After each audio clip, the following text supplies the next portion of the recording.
To the gentleman from Massachusetts, Mr. Frank. Gentleman's recognized for 4.5 minutes.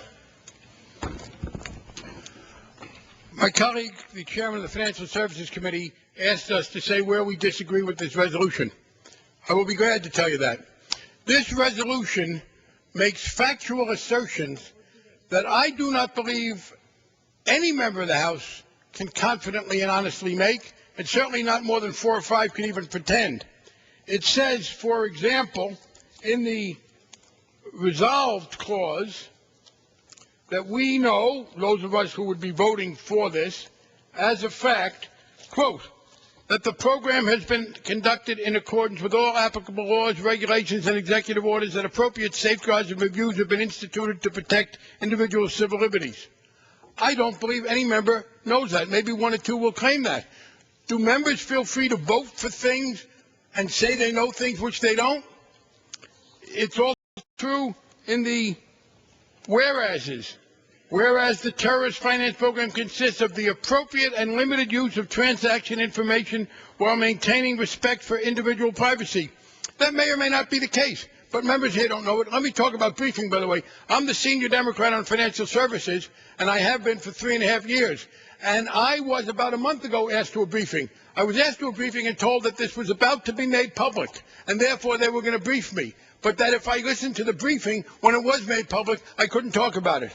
Yes, I did not accept that briefing. It was a briefing only because it was about to be made public, and then I could not talk about it. But even if I'd had the briefing, I do not believe I could in good conscience say these things. Now, there are members here who may have such faith in their administration that they will claim to say things which I know they don't know. And yes, faith-based programs are very useful, but I don't think faith-based resolutions do our job. So I specifically disagree. I don't know that these things are wrong, but I disagree with making factual assertions about the program that may not be correct. There's another factual assertion that may not be correct. Now, I know there's been a lot of concern about the Times. And in the Republican majority's resolution, there is an attack on the Times. It doesn't mention them. Quite sensitively, it doesn't mention the Times. But it talks about one of the most damaging allegations I've seen about a leak.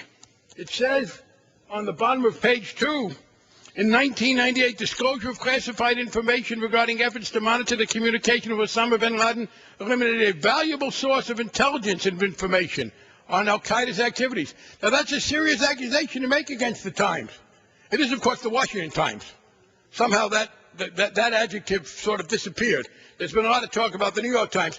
It's the Washington Times who is referred to in your own resolution, Mr. Speaker, as having done a far more damaging specific thing. But the Washington Post came to the defense of the Washington Times. No, that was already known. Well, that's in controversy.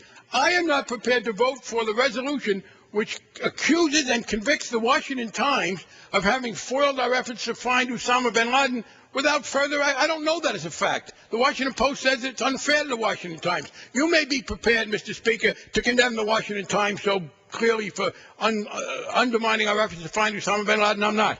But we're only here partly about the specifics. This is an outrage, the procedure. I do not understand how members can hold up their heads when they advocate this. Well over half of the Democratic members, we saw this resolution for the first time at 4:15. There was no consultation about the draft. It was drafted entirely in a partisan way.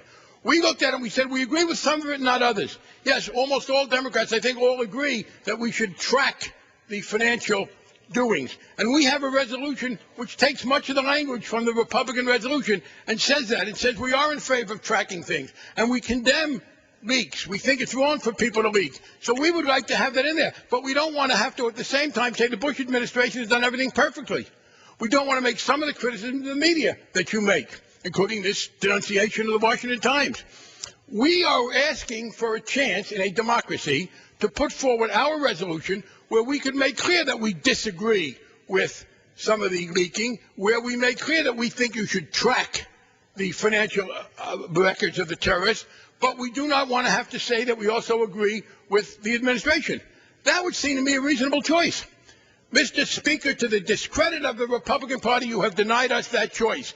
This is not democracy. This is plebiscitary democracy. You demand a yes or no. Mubarak and Perón and Hugo Chavez would be proud of your understanding of the democratic process. Gentleman's time has expired. Gentleman from Texas. Thank you, Mr. Speaker. You know, we do